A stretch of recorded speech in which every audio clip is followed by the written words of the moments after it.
Ça va tranquillement, comme tu veux. Aujourd'hui, on va parler d'un film de super-héros qui plus est russe. Franchement, c'est bien, c'est original, c'est un pays qui est pas forcément connu pour le cinéma à la base. On va peut-être avoir une nouvelle licence qui va concurrencer avec Marvel et DC. Franchement, je trouve que c'est une bonne idée. Bienvenue dans Nanarland.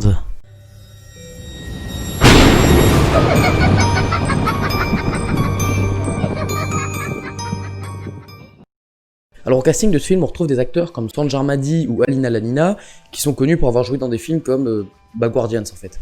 Je vous propose de commencer par le synopsis. Durant la guerre froide, l'organisation secrète Patriots va réaliser des expériences sur des humains pour en faire des super soldats.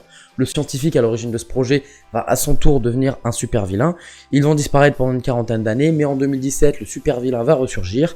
L'organisation secrète Patriots, qui n'a pas disparu, va essayer de retrouver ces super soldats, qui vont être appelés bien sûr les Avengers. Non, sérieusement, ils sont appelés les Guardians, mais ce film, c'est une copie de Captain America et Avengers. On a tout, on a le Shield, ici remplacé par Patriots, on a Red Skull, le méchant de Captain America, ici remplacé par Auguste Kuratov, et enfin on a les Avengers, ici remplacés par les Guardians. Après, on va pas forcément voir un film de super-héros pour son scénario, on va plus se concentrer ici sur le charisme des personnages et sur l'ambiance, parce que tout tourne autour de ça, et je pense qu'on peut donc excuser Guardians d'avoir un peu copié Marvel, et on va continuer. Donc le film commence et on va pas se mentir, les images sont assez belles. Si on suit à la page Wikipédia de ce dernier, le réalisateur aurait eu un peu moins de 5 millions d'euros pour réaliser ce film. Et 5 millions d'euros, c'est rien du tout. Hein. Regardez le dernier Avengers, c'est 300 millions de budget. Bon, c'est pas comparable parce qu'Avengers il dure 3 heures, Guardians 1h20 et puis c'est pas du tout le même niveau. Mais c'est pour que vous ayez une valeur échelon. Donc franchement, pour ce budget-là, le film s'en sort assez bien, même s'il y a forcément certaines scènes où on va voir le budget disparaître. Les premières scènes du film nous montrent la création de ces super soldats. Alors on aura un homme capable de se transformer en ours, en découlera bien sûr une super force, tout comme Hulk, une meuf capable de devenir invisible, un gars capable d'aller super vite et je le trouve super stylé d'ailleurs, et un gars capable de contrôler la pierre. Quant au méchant Auguste Kuratov, il sera capable de contrôler toutes les machines, c'est-à-dire tanks, tourelles, etc. Tout ce qui touche à l'armée en fait. Ensuite, on se retrouve au ministère de la Défense à Moscou, où on a une sorte de général qui va expliquer en gros le projet Module 1. Et le projet Module 1, c'est le projet de la création de ces super soldats dans la fin des années 40. Il va aussi être expliqué dans le scénario que, comme j'expliquais tout à l'heure, le scientifique à l'origine de ce projet va devenir fou, il va faire exploser son laboratoire, mais va survivre, et grâce au rayonnement radioactif de l'explosion de son laboratoire, il va gagner des super pouvoirs. Il a gagné des super pouvoirs grâce à la radioactivité. Bah oui, c'est bien connu, la radioactivité c'est grave bon pour la santé. Grâce à la radioactivité, j'ai guéri de mon cancer. Alors je sais que c'est une mode super vieille dans les comics, mais la radioactivité, ça donne pas des super pouvoirs. Bon, outre cette débilité absolue, je rappelle que son pouvoir c'est de contrôler les machines. Tout ce qui est tank, tourelle, etc. C'est quoi le rapport avec la radioactivité? Enfin je sais pas, ils auraient pu trouver autre chose, genre grâce à la radioactivité, son système immunitaire a changé, et puis il est capable de se prendre des balles sans mourir, enfin il y a plein de trucs à faire, mais il y a aucun rapport avec les tanks ils marchent pas à la radioactivité. Bon bref, là on est d'accord, ce qu'explique le général, c'est grave. On a un mec capable de contrôler des tanks, c'est super grave. Alors pourquoi ils en ont tous rien à foutre? C'est le dernier de leurs soucis. Pointe. Selon un rapport du KGB, son invention Module 1 était devenue son obsession. Il a eu beau s'investir corps et âme, son projet a été un vrai fiasco et ses recherches ont été abandonnées. Et regardez cette meuf là, en gros c'est elle qui dirige Patriots, c'est Nick Fury. Et bah c'est un putain de PNJ pendant tout le film, elle a autant d'émotions qu'une porte de frigo.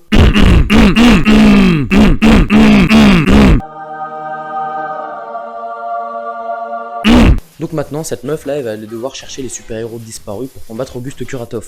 Alors je m'arrête juste 2 petites secondes sur cette scène. Allons chercher nos super-héros. On est d'accord que là, ils nous regardaient, ils s'adressaient à nous. Alors je sais que le regard caméra, ça existe dans le cinéma, c'est surtout utilisé sur des vieux films, des films d'auteur ou des comédies. Mais là, je sais pas, j'ai l'impression que c'est pas volontaire et du coup, ça te sort complètement de l'histoire. Bon, ensuite, on arrive au problème principal de ce film, c'est que tout va beaucoup trop vite. Regardez là la scène où Patriots va chercher les super-héros. Ça dure seulement 10 minutes.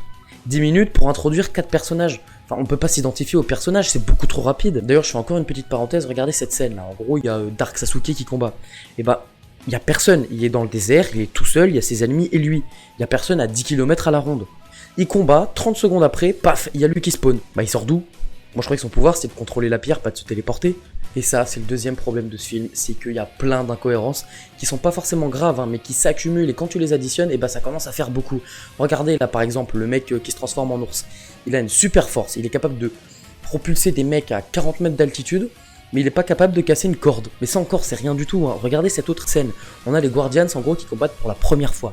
Ils vont se faire rétamer la gueule par des pauvres sbires, ils vont se faire emmener dans la prison de la base du méchant. 30 minutes après, t'as Nick Fury qui débarque avec 2 soldats. elle arrive à éliminer tous les sbires qui avaient battu auparavant les super-héros, à pénétrer dans la base du méchant et à libérer les super-héros. Mais en fait, c'est sur elle qu'il fallait faire le film. Si les super-héros ils sont moins forts que 3 pauvres soldats, faut peut-être pas compter sur eux pour sauver le monde. Enfin, en fait, il y a plein de trucs comme ça qui s'accumulent et à force, ça te sort complètement du scénario parce que c'est complètement incohérent. On va avancer dans le scénario. Donc en gros, on a la meuf là qui a sauvé les super soldats. Et on arrive au moment où le super méchant va aboutir son projet. Son projet, en gros, c'est de contrôler tous les satellites de la Terre pour dominer le monde. D'accord, c'est super grave. Enfin, c'est la pire chose qui pourrait arriver au monde, en fait. Alors, juste une question. Que fait l'armée ? Enfin, sérieusement, dans tout le film, à part les Guardians qui servent à rien, la seule contre-attaque de l'armée, c'est ces 3 pauvres avions là qui vont bien sûr se faire défoncer la gueule. Enfin, je sais pas, mais l'armée russe, c'est pas que 3 pauvres avions. Et l'excuse du oui, mais c'est le méchant qui a pris le contrôle de l'armée, c'est totalement faux. Parce que déjà, le méchant, il a pris le contrôle de 30 tanks à tout casser, et puis surtout, il prend pas le contrôle des avions. Donc là, c'est peut-être une preuve que 5 millions, c'est peut-être un peu ric-rac pour faire un film. Sinon, ensuite, c'est beaucoup de scènes d'action. On va voir les Guardians qui vont voir leurs compétences améliorées grâce à des accessoires créés par l'armée. Mais même ça, c'est complètement débile, je m'explique. Donc en gros, là, les super-héros vont monter dans la tour du méchant pour l'affronter. C'est l'affrontement final. Là, ils ont eu leurs compétences améliorées, ils se sont entraînés, voilà, c'est l'affrontement où ça va envoyer des deux côtés, quoi. T'as Thanos contre les Avengers, ça va être sanglant. Et bah non, forcément, ils se font rétamer la gueule. Mais pas rétamer la gueule en mode, ouais, le combat était serré, mais bon, dans la vraie vie, le méchant, parfois, il gagne. Non, c'est là, vraiment, ils se font défoncer en 30 secondes chrono. Enfin, à quoi ça sert de faire monter la sauce pendant 1h30, si c'est pour que finalement, l'arme ultime de l'armée russe, en fait, ça sert à rien. La fin du film m'a grave déçu, on a senti qu'ils avaient pas de budget pour aller plus loin. Donc là, en gros, ils vont réussir à s'échapper de la tour du méchant, ils vont découvrir au dernier moment qu'ils avaient une sorte de compétence secrète cachée, ils vont faire un kamehameha et ça y est, le méchant est mort. Bon, ce film, il est pas catastrophique. Il est mauvais certes, mais il est pas catastrophique. Et je pense même qu'il aurait pu être bien. En fait, le gros problème, comme je l'expliquais tout à l'heure, c'est le temps. Je m'explique. Quand on va voir un Marvel ou un DC, on connaît les personnages, on a grandi avec, ils existent depuis des années, on les connaît. Donc même si on nous les introduit pas vraiment, c'est pas grave, parce qu'on sait comment ils sont. Quand j'ai été voir le dernier Spider-Man, la Far From Home au cinéma, je savais que j'allais voir un adolescent qui était parfois un peu maladroit et assez drôle. Je sais comment il est devenu Spider-Man, d'ailleurs c'est super bien expliqué dans le premier film. Enfin voilà, même si on me l'introduit pas vraiment, je sais comment il est, je peux m'identifier à lui. Là, les personnages, on les connaît pas, c'est la première fois qu'on les voit. Et introduire 4 personnages en 1h20, c'est quasiment impossible. Du coup, en fait, le scénario, il gratte que la surface, mais il va pas voir en profondeur. Par exemple, regardez lui là, Dark Sasuke. Il a littéralement 3 répliques dans le film. Il parle moins de 2 minutes dans tout le film, et c'est pas normal qu'un des personnages principaux parle aussi peu. Du coup, on a juste l'impression que c'est des PNJ en fait. S'ajoute à ça toutes les incohérences qui sont pas graves, mais qui s'accumulent, et le scénario qui est super cliché, en fait, on a un film qui s'est fait défoncer par les critiques à sa sortie. Et c'est dommage parce que j'étais hypé de fou pour ce film. J'avais été le voir à sa sortie. On peut conclure par dire que Marvel et DC vont rester les leaders de ce marché pendant encore quelques années, et je crois que c'est pas plus mal. Merci.